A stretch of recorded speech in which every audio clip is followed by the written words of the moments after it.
What's going on, guys? Shonen Express here, delivering to you this week's manga highlights. So, guys, it's been a minute. I took last week off from making videos.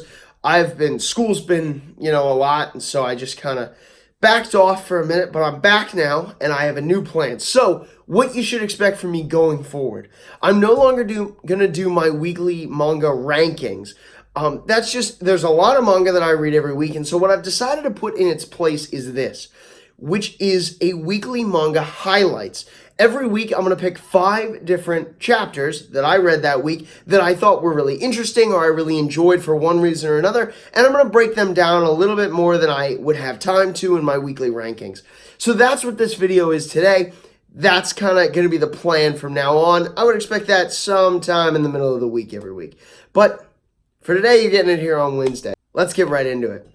So, the first chapter I want to talk about that came out this week is chapter 122 of Attack on Titan. This was a great chapter. Every chapter of Attack on Titan is a great chapter. I love seeing new chapters of this manga. I'm very interested in this story. I just rewatched the anime / reread the manga from where the anime stops to current. So, I refreshed myself on what's going on in the manga recently. And so, I'm very invested. Mainly what I want to talk about Attack on Titan this week is Eren's plan. It seems like Eren's plan is just to destroy all humanity. I don't think that's going to be the end goal, but it's definitely not looking good. Also, at the end of this chapter, we see that the Titans from the walls all come back together. This is a major development in this universe. I can't wait to see what happens next month when the next chapter 123, comes out. And we'll kind of get some more answers maybe about what's going on. But I definitely loved seeing this. This is a big development for Attack on Titan. Going forward, it's definitely going to matter a lot. And we still don't quite know what Eren's plan is, but I understand why Zeke and Grisha were very concerned about this plan now. If it really is to just destroy all of humankind, as it seems like it's going to turn into. The second chapter on my list this week is chapter 1277 of Hajime No Ippo. So I actually didn't read the chapter before this. 1276 I didn't read either. And so I read them both together. These two chapters together, but 77 more so. If you are an Ippo fan, get ready, because I guarantee you that Ippo's getting back into the ring. This is maybe the biggest development since I caught up in the manga. Keep in mind that when I caught up was right around the time that Ippo had retired from boxing. And so for me, as a weekly reader, this is going to be the first time that I'm going to get to see Ippo in the ring as a weekly reader of this series. So I really enjoy that. I'm very excited to see him back in the ring. Now, it's not confirmed that he's going to do this. It just feels like where the story is going, we're definitely going to get to see Ippo back in the ring. And I could not want anything more than seeing Ippo in more fights. Let's get this story back to a boxing story where it was for years. And all of the time that I spent catching up in this manga, I would love to get back to that. But it seems like we are heading back to that. So I'm very excited to see what happens with Hajime no Ippo in the coming weeks here. Next, I want to talk about Beast Children. Chapter 19 came out of Beast Children. This is a sports manga about rugby. Now, I don't usually have a lot to say about Beast Children, but this week, first of all, Kujirai is really cool. I really like him. I think he's an awesome character. He's my favorite character in this series so far. That could easily change. It's only 19 chapters long, but he's definitely my favorite character so far. And what I think I really like about Kujirai is his ability to cement the team together. And we see him do that here. He steps in for Sakura Shishigaya for a little bit. And it definitely, you could feel that the team worked better when he was on the field. I don't think that Shishigaya is going to win this match. I don't think that their high school, I think, is called Hyakugawa High School. I don't think they're gonna beat their opponents here. I think they're gonna lose this match. But I think what we're gonna take away from it is what we've learned about this team and what Sakura specifically has learned as our main character going forward. I just thought it was really cool and really touching that Kujirai is so focused and so able to bring the team in. I really like his character, and he was definitely in the spotlight this week. The next chapter that I want to talk about is, if you've been watching this channel, of course you know, Chapter 7 of Mission Yozakura Family. If you've been watching this channel, and my weekly rankings specifically, you know that Mission Yozakura Family is one of my favorite ongoing manga series right now in Shonen Jump. There's a couple things I want to talk about Chapter 7. First of all, Taiyo's growth is incredible. As a main character, I don't think I've seen this much growth in a main character this quickly.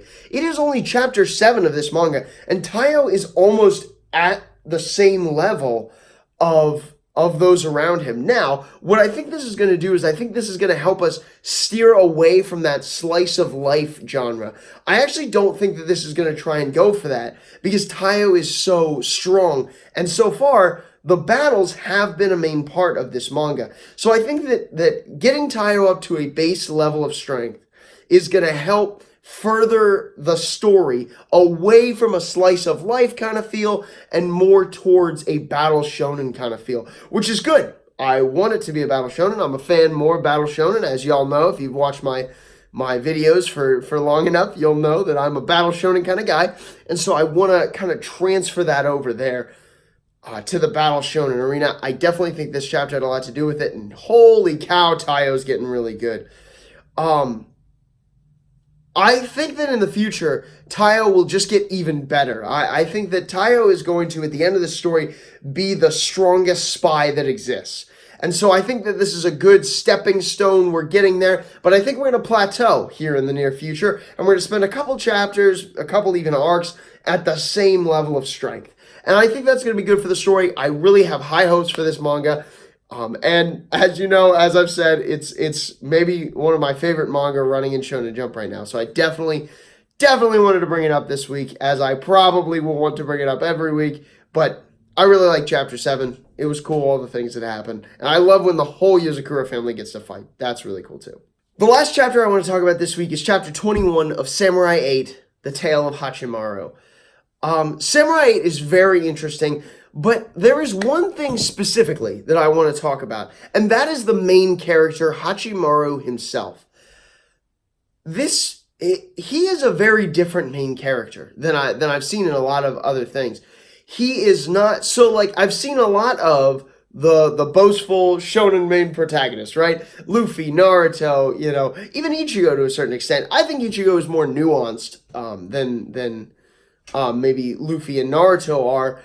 But or like Goku, you know what I'm talking about. They're confident, headstrong, and they're intense, right? And then you have on the other side, you have people like Izuku Midoriya from My Hero Academia, who is timid. He's not that, you know, bracing figure. And the timid thing is kind of new.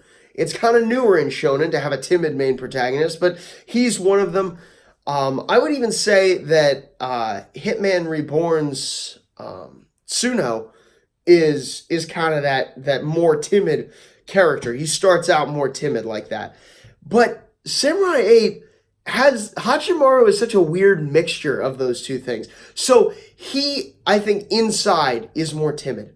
He has always been weaker. He knows that he's weaker than most of the people around him, and so he's just lived his life like that. But he is boastful. He is proud of his abilities, and he's willing to work hard too.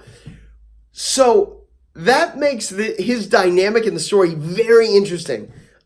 As a lifetime shonen battle manga reader, it makes it really interesting for me to read about Hachimaru, because he seems to be a shonen protagonist who has the same boisterousness and go-get-em kind of attitude that most other shonen protagonists have, but on the inside, he is that more timid and very self-controlled for a shonen protagonist. He's very interesting. If you're not caught up on Samurai 8, definitely get caught up. It's only 21 chapters long, all on the Viz website, so definitely go read that. I really enjoy it so far. I definitely hope that you will as well, and hope that you'll check this out, because Hachimaru is one of the most interesting protagonists, I think, that are going on in shonen right now, so I definitely encourage you to check it out. Well, that's all I got for you today, guys. Thanks so much for watching this video. If you liked anything I had to say, like this video and subscribe to my channel. I bring you manga content every single week. Be looking out this Saturday for my special delivery this week. I'm not sure what it'll be yet, but it'll definitely be good. So definitely keep an eye out for that on Saturday.